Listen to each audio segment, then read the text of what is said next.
ఓం సాయి అందరికీ నమస్కారం అండి. హృదయార్చన ఛానల్కు స్వాగతం. బాబా భక్తులు ఎంతో అదృష్టవంతులు. భక్తులు తన చెంత ఉన్నా దూరంగా ఉన్నా బాబా వారి వెంటే ఉండి తోడు నీడై కాపాడుతారు. ఏదో ఒక రూపంలో వారికి సహాయం చేస్తారు. మనకు ఆ మర్మం నిలకడ మీద నిరూపణ అవుతుంది. అందుకు తార్కాణం ఈ వృత్తాంతం. కాకా సాహెబ్ తన కుమారుని ఉపనయన కార్యక్రమానికి బాబాని నాగపూర్ రావాల్సిందిగా ఆహ్వానించారు. రావాలని మరీ మరీ వేడుకున్నారు. అలాగే నానా సాహెబ్ చందోర్కర్ తన పెద్ద కుమారుడి వివాహానికి గ్వాలియర్ రావాల్సిందిగా బాబాను ఆహ్వానించి ప్రార్థించాడు.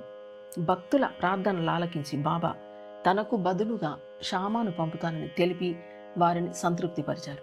షామాను పిలిచి నాగపూర్కు గ్వాలియర్కు తనకు ప్రతినిధిగా వెళ్లి రమ్మని ఆశీర్వదించి గయలో తాను షామాను కలుస్తానని అభయమిచ్చారు. గయను పేర్కొనటం, అక్కడ షామాను కలుస్తానని చెప్పటం ఎందుకో ఎవరికీ అర్థం కాలేదు. బాబా ఆజ్ఞ మేరకు షామ మొదట నాగపూర్కు వెళ్లి ఉపనయన కార్యక్రమంలో పాల్గొని వటువుని ఆశీర్వదించాడు. కాకా సాహెబ్ షామాకు 200 రూపాయలు కానుకగా సమర్పించుకున్నాడు. అక్కడి నుండి బయలుదేరి గ్వాలియర్కు చేరి చందోర్కర్ కుమారుని వివాహానికి హాజరయ్యాడు. చందోర్కర్ 100 రూపాయలు షామాకు బహుమతిగా ఇవ్వగా అతని బంధువు కూడా షామాకు 100 రూపాయలు సమర్పించుకున్నాడు. అలా ఆ 2 శుభకార్యాలను చూసుకుని షామ కాశీకి బయలుదేరాడు.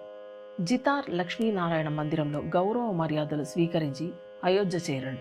అయోధ్యలో కూడా ఈ సాయి భక్తుడికి శ్రీరామ మందిరంలో మంచి వసతి ఏర్పాటైంది. అయోధ్యలో 21 రోజులు ప్రశాంతంగా గడిపిన తర్వాత షామ గయను చేరాడు. అతను గయ రైలు స్టేషన్లో దిగ్గానే అక్కడ ప్లేగు వ్యాధి తీవ్రంగా ఉన్నదని చెవినబడింది. షామాకు భయంతో దిక్కుతోచలేదు. ధైర్యం తెచ్చుకుని ఒక సత్రంలో బస ఏర్పాటు చేసుకున్నాడు. ఆ రాత్రి గడిచింది. మర్నాడు పండా అనే ఒక సంపన్నుడు గయకు వెళ్లే భక్తులు అందరూ బయలుదేరుతున్నారు, నీవు కూడా రమ్మని షామాను పిలిచాడు. షామ ప్లేగు వ్యాధి గురించి ప్రశ్నించగా అది ఎప్పుడో పూర్తిగా తగ్గిపోయిందని చెప్పి అతనిని తన ఇంటికి తీసుకువెళ్ళాడు. పండా ఇంట్లో ముఖద్వారం దాటగానే హాలులో బాబా పటం ఒకటి పెద్దది చక్కగా అమర్చబడి ఉంది. ఆ పటం చూసిన షామాకు బాబాను ప్రత్యక్షంగా చూసినట్లుగా సంతోషం కలిగింది. అతను పండాను ఆ పటం నీకెలా లభించింది అని ప్రశ్నించాడు. దానికి అతను ఇలా సమాధానం చెప్పాడు. బాబా మహిమలు విన్న పండా 12 సంవత్సరాల క్రితం షిరిడీ వెళ్లి బాబాను దర్శించాడు. ఆ సమయంలో షామా ఇంటికి వెళ్లిన అతను బాబా చిత్రపటాన్ని చూసి ముచ్చటగా ఉన్నందున షామాను అడిగి ఆ పటాన్ని బహుమతిగా పొందాడు.